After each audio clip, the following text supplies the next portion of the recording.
This is Inside Out. Nkwandiza ku Inside Out kubanga bandafale baga nti program ya mirundi addira ebiri munda byatulaga byeba bisi byajjayo baga tayinza kwera on the sidelines is the inside out ekiri munda kyakusiza abweru kale nkwandiza ku the inside out esooka ne Joseph Tamale mirundi mutano wayiwana mirundi mole ndamatovu musajja ali fit ne musajja gwe bakalongose ennaku entono bweziti.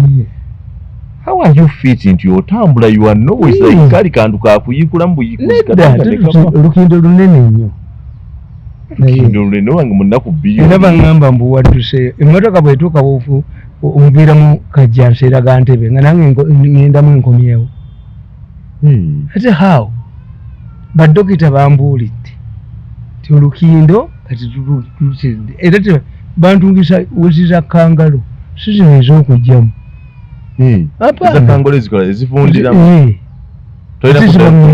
sina kuddayo ate ne balutungira munda nti ennyama eno ne yeegatta previously batunganga ennyama eno yeegatte ate baziggyemu kati modern medicine balutungira munda kyobola tositula liyinza okubaluka munda. This is the media in Uganda. You cannot at the same time put an advert king of politics and you say he's a drunkard. Yes, they call you king of political analysis. Yes. But then say you are a drunkard. A drunkard in the same newspaper. Neti bakitegeera basiru. I had to draw the attention of Balaam. Nekati kati nganze mukwano gwombula. Is it tunte wali nakuluzibanga tonywedde? Bibi abusiru, where do I get the time to write books? Kakati soko tunulire. Ruwa ngati gunywe bategeera. Soko tunulire. Kati koli omulwadde. Are you still drinking? Bayina farm y'enkoko gye ba advertising. Abanivision. Doctors warn of dire consequences. Chicken on the market, less with HIV. Stupidity. Stupidity. But they have evidence. They are forcing on Murenzi. Turn the newspaper into a supermarket. He's there. Because the newspaper is not selling. No. It would have collapsed. Let us argue. He gets money from government. They got about 10 billion recently. Talking money to the babuza bana mu. So what are you contesting? They have is the HIV drug available? Yes. Is it available to be squandered? It is not very readily available. Maybe these are doctors or these are very rich people who have discovered in cocoa. 2. What's the achievement? Living longer, preserving it for a longer period, adding in flavor what? Because there must be. What the HIV drug does on the chicken. On the chicken. Ezigeza. Tell us. You young man. Ezigeza nezitowa. Ezigeza newe mo kilos neba musente nyingi. Anti kyogere. Because Ugandans are very innovative people. Osanga singa twalina abagezi mu ggwanga muno twalikoze innovations impetitive. Ogabye obutimba bw'ensiri. Abasoga ne babukwasa ebinyonyi abavuba mukene ne bavumuvubisa ate buvuba omukene bukwasa ebinyonyi bukola buki. So if you are an intelligent man like me, this is you have not made research. An ordinary man has made research. The idiot say abikwasa ebyennyanja mu mukwate kubanga bakoze ensobi akatimba ka byanyanja manya kakusulamu kulwanyisa nsi ano kakwasa ebyennyanja ati kakati gwe tomufaako a factory for net industries make research innovations. That's why you have professors who that is innovation. Akatimba kensi ngato katala mu akawadde emirimu emeka kyenkugamba okitegete. Yes. Nti this innocent man has given you many uses of a mosquito net. Yes. But this one is called mosquito. Yes. So let it for mosquito. It can come nkugambye omusajja oli akugambye yakuyambye nti akulaze emirimu emirala gye kakola. So if you have been producing 10 mosquito nets, your name has given you a number of purposes, uses. So gwe tokiraba mu musango wa ate nga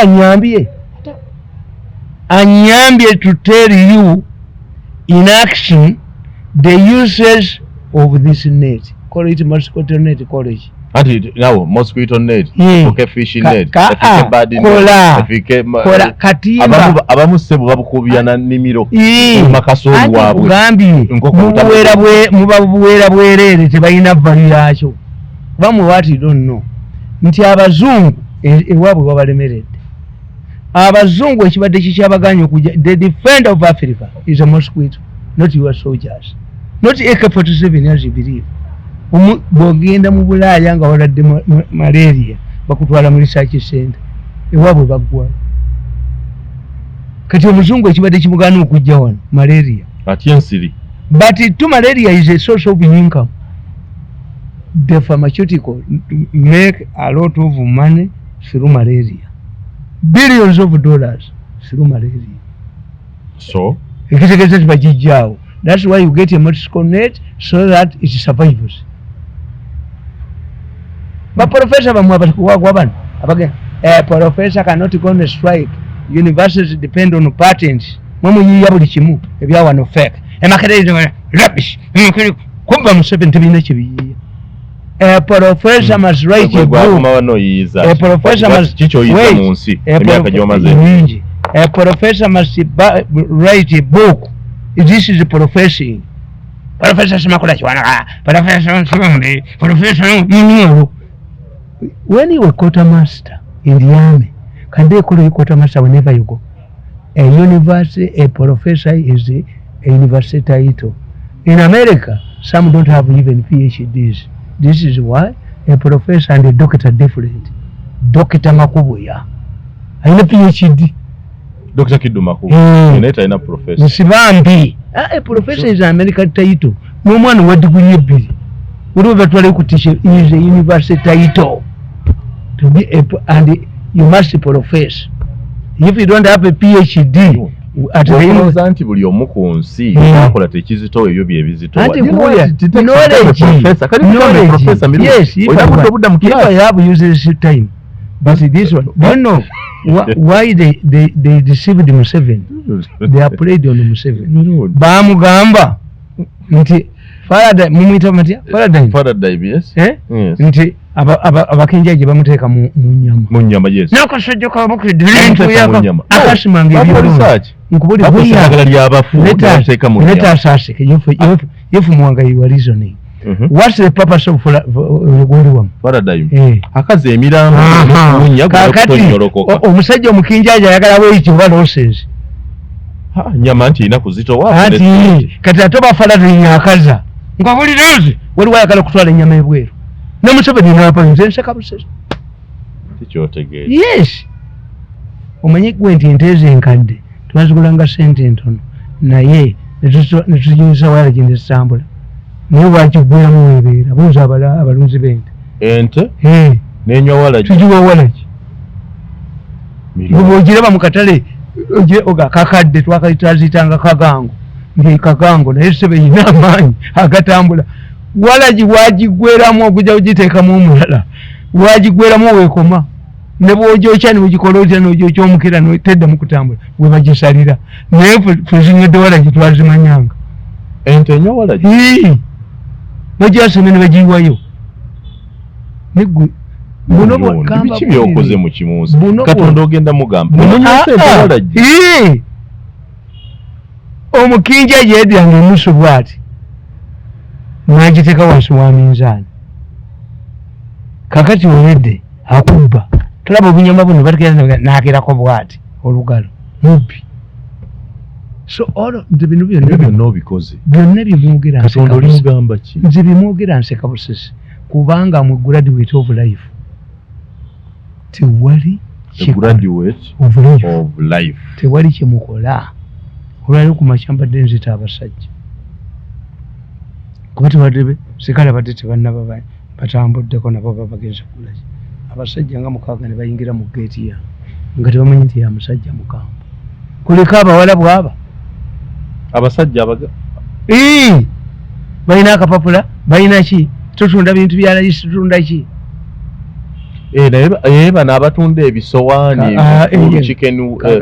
kitchenware mubuuzizza nti emmotoka yammwe epaakinzeewo ate baba na mmotoka batambuza bintu naye obawa bakuwa ebintu byonna fulusete emitwalo 8 osasula mu installment naye gwomanyi kye bakola essimu yo bagitwala bagibbirako abantu bagikolerako criminality babbako ssente ate abaze okunguza essowaani buki these are fake people you are who nga mutuuziza ku ttaka mu Egyptian you are an Egyptian have you seen Ugandans walking in Egypt bano bebadduka bano abadduka nga bamu bagenze edda mmanju bakebera bati wano twakwatawo omuvubuka wano yabbe mwana mutungu oyo nabba ebintu ku mmotoka yanki eneetikka balina gye babitwala nabbako ekibokisi obwo obwana obwo mu kibuga obwo buziwalampa buwalampa emmotoka bukanyuka wansi mumulowooza nti bwako bunabwo butwala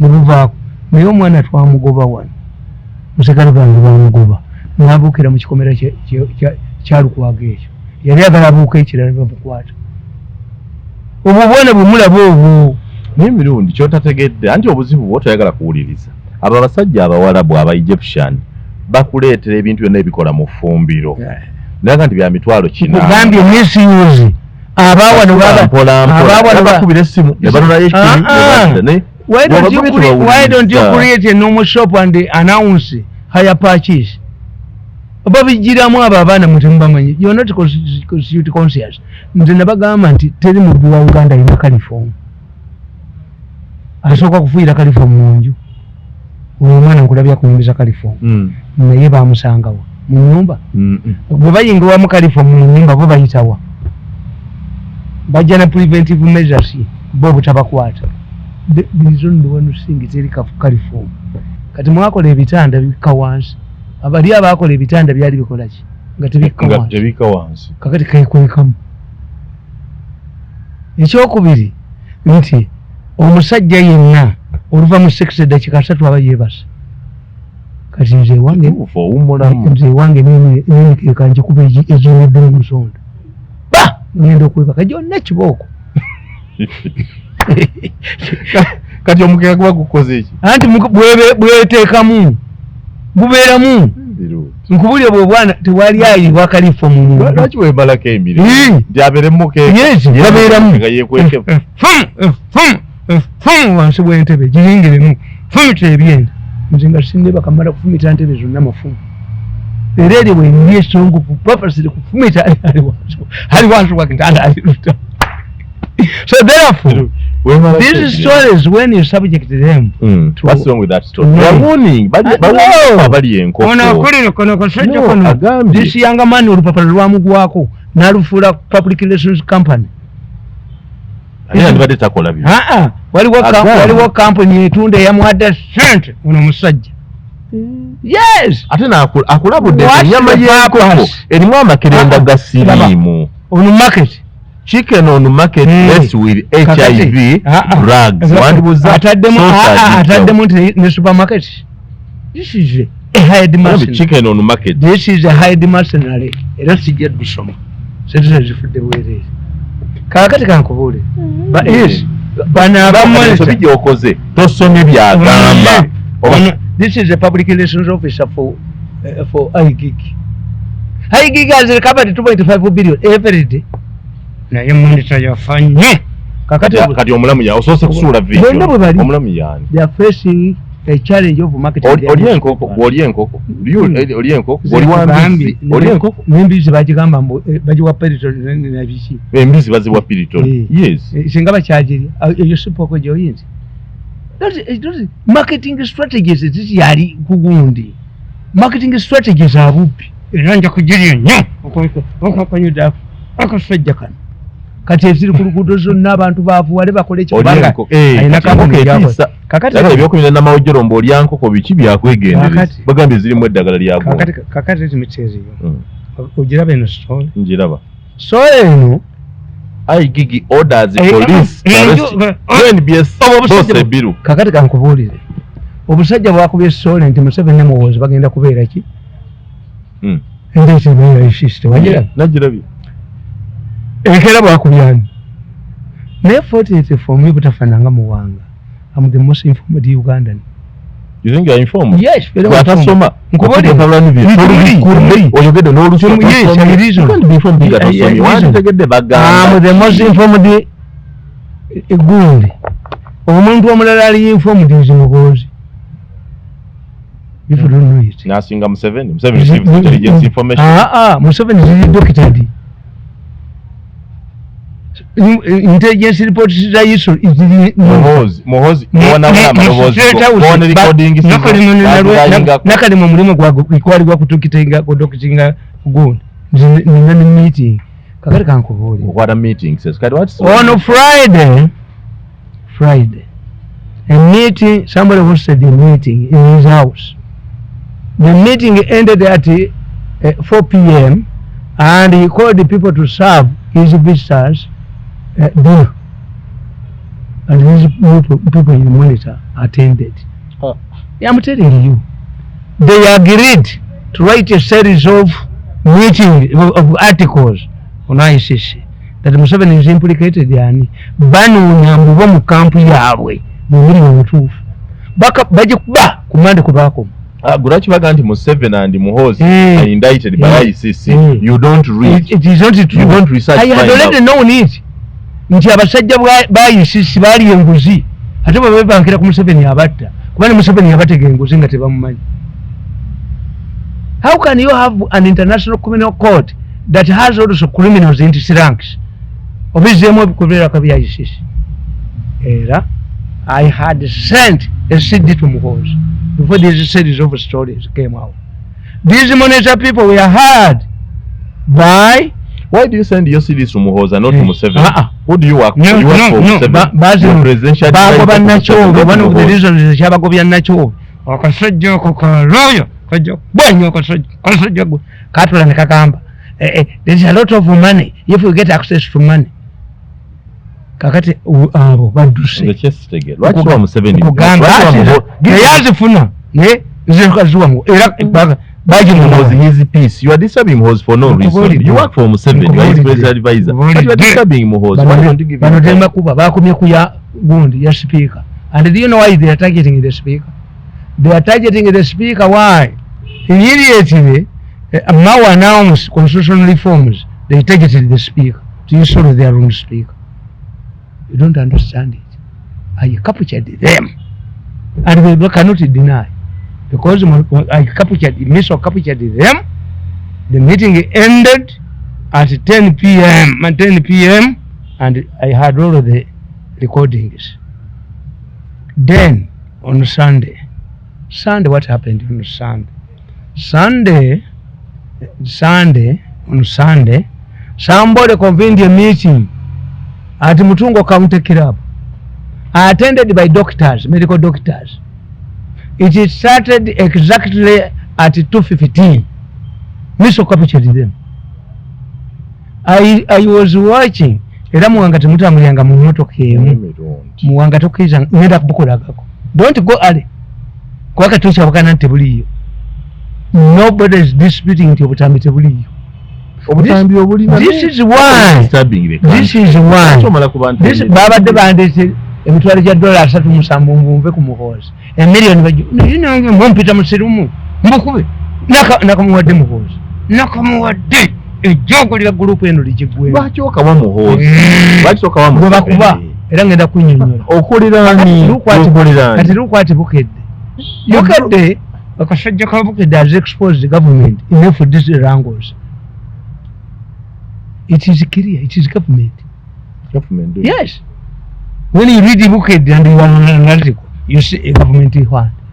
When they are writing, I think when about the wrangles in, they used a photo of Kanakasajja Kamu Bakitane Kaino Mutu Kalingo Muyenda. Kasajja Kafe? Move this Mugoba Kagende. Nanda Mafabi Nori a president. Uganti Nanda Mafabi Bada Chifananchi.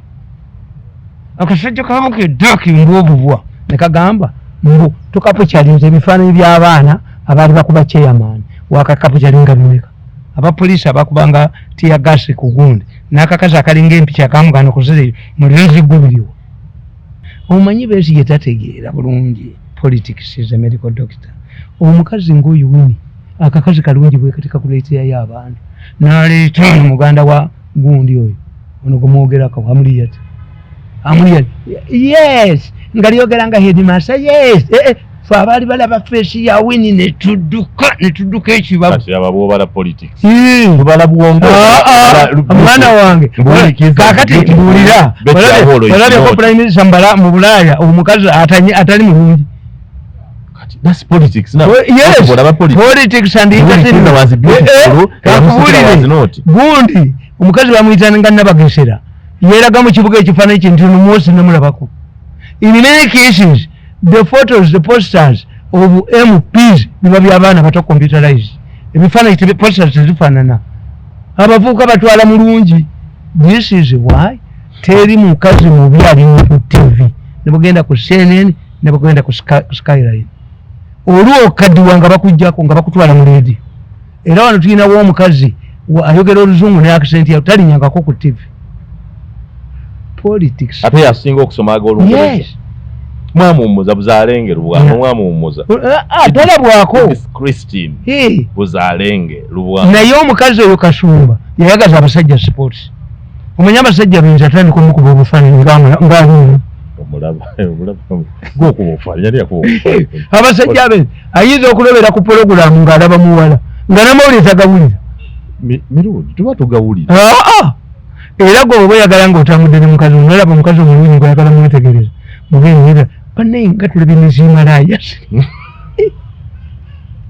zimalaya nga atamaso naye ono yavudde ekanga ngata amaaso olwakuleka omwetegereza ne bw'otamala muvuma boolu gy'otunula kika.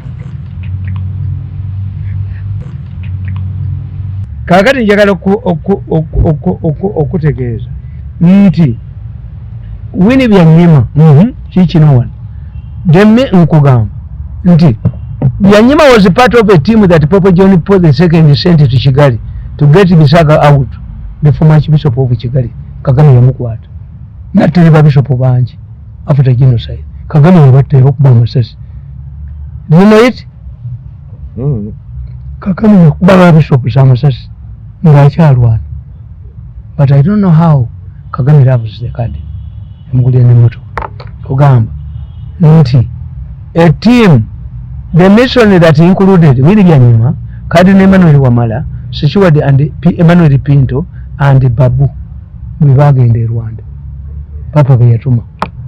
Era singa ojjukira Winnie Byanyima bwe yali avuganya embala n'omusajja n'omusogo wamwe bamuyitanga Yusufu Ngomangime yaga nti ekkanisa eno sapule yange yanyambye olutalo lwa Ngomangime n'olumanyi nti Ngomangime yawaaba nti bamubbye bagenda okujjayo bokisi nga bazikwatamu Kateega yagambe wamwe tujjayo musoga gwe wamwe tujjayo. It tells you how but Ngomangime yali abawangudde yawangula akalulu kati is Winnie a Democrat. Kakati ne nkugamba nti mu kiseera kino Besigye yasanga obuzibu to speak in Rongo Forum era okuwangala ki muyene oli muyina Rongo Forum ne Right Forum. You can speak in a Rongo Forum or Right Forum to God abantu bawe. What was the right kati forum? Rongo Forum eriwe another method to gag kokasingi ne batuula ne bajjamu bana. This is what NRM has not produced leaders. It relies on other political parties. Kati bakuba FDC tebalina bantu ababo bonunis.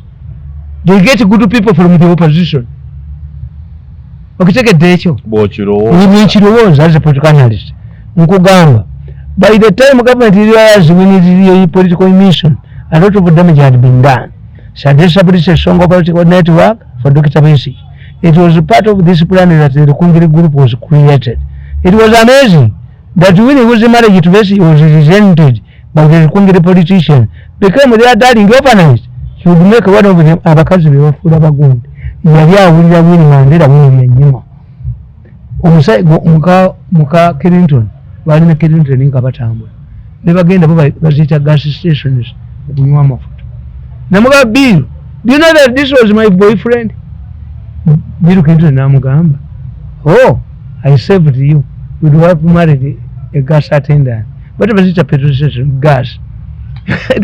Omukazi yamugamba, no, I would have made him the president of the United States of America. Why he made you? Era Besigye ng'oggyeko byennyuma tosinga kyasobola kukola. I'm telling you. Wabula we supportingira Besigye. Byanyuma bukyava wano. Birabamu. Besigye abakube. Besigye asula yeezinze. Mukazi we ali bweru. Nandala Mufabi tasula ng'akigunda. Nido amuli tasula ng'akigunda. Mu byobufuzi. Was sacrificed the party. Besigye sacrificed the party for the party. Oh. Nandala asula akigunda. Besigye katalina mukazi. Amuli asula akigunda. Asula afuwa mirere. Nandala asula afuwa mirere. Amuli asula afuwa mirere. Omusajja tafuwa mirere. Yasula yezizi. Kakati nkugamba nti bano mugwezi mumanyi sente nandala zatade mu FDC azibba mu union lwaki teziwa nyina na kitaawe lwaki teziwa baana be totubulira mbwa ya nandala ati gwe kizibi bw'ojaawo omuntu kubuulira obulungi bw'omusajja yabagulyako ekizimbe ng'azigyewa zimulopije yazijja omugagga abeera mu agende ani yamusigaza wano tombulira nandala mafaabi because Besigye is a fair man. Besigye is very fair. Why?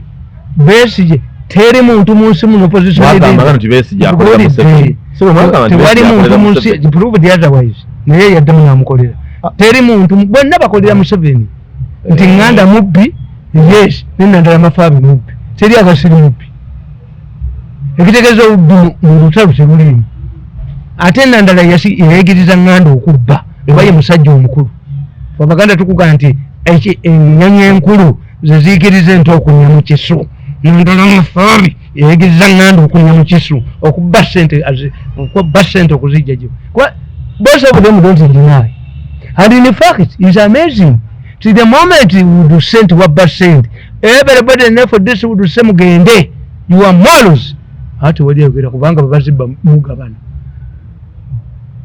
This is me. Kakati nkugamba. Lwaki nosigadde ku kibiina kyo n'ova ku sina kibiina.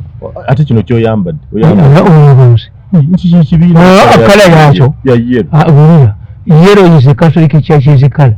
Naze nali mulungi mu Catholic church. Nti era bababuuza bagenda mu kkooti. Bagana ekibiina kya DP. Nti akwatibwa mu red ne white abazizza musango.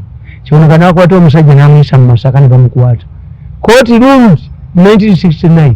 No political party or institution owns a color. Kyobera bakugamba nti dominant color. Why? Primary color ziri mukaaga twalikoze ebina mukaaga. Green and white babaga nti ekala yejana. Ejana ya DP. Do you know that there's floated an idea during UPC? As Entebbe zifuuke ziri mu parliament. Do you know? Kende Vega was speak hotel. Obulabe akazimba akakaliwo kali ka umeme akazimba akatunule ku lubaawo waggulu waliyo kala ya green kala za post office ebimotoka byazo byonna babiwera ne babijjako kala endala. Stupidity. That's why I tell you.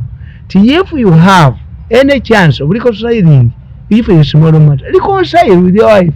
Ajja genda alabeko ku ndongo nga badde ali mu gate alabeko migalazi bamuga nti oddayo walirinza walukaggaakooka walukagga amuyinja buzibu ate kundi Kenzo bonna yabasinga era kyobulaba obusajja bwa Bukedde okuba Kenzo kati bubala matenga nantanga yali Kenzo all of those people Kenzo let mobilize your people your supporters not to read Bukedde n'obusajja bwakula butya kati bumobilizinga egonde embutikezi bubona matenga banabuyimbiramu Kabusenga yakubanga na abatamuyimbidde n'abantu. Ekibiina kya Kenzo waliwo abakivuddemu. Kyali kye batabanga egonde akasajja kano kayitiridde nantanga eyava nze obusajja bumanya okuva ku Kabusenga embati yembutikezi Kabusenga yakulanga n'abantu ebivulu by'abanene brandi zaabwe zonna ozimanyi kakati nze babanyi bonna nkugamba it was Mukwezi who convinced the president to retire Besigye without voting him? That is true. The president and the Rukungiri group. Mwezi mugezi namulaba abulandalinga mu kintu kimu bamukubera kungerengera nemugamba kamiliyoni yaze muwande miliyoni yazatu era kungeri eri bantu njagala mumbulire walabeyo rally organized in a tent.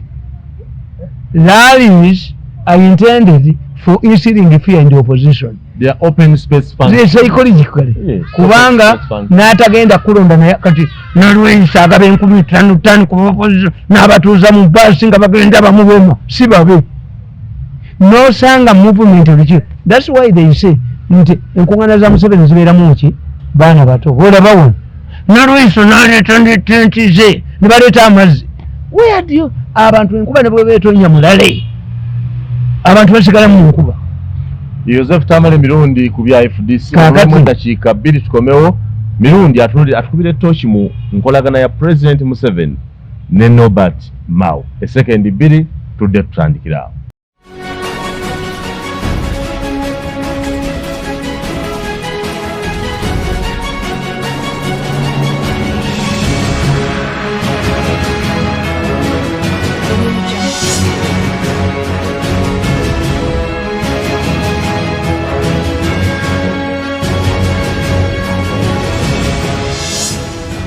This is Inside Out.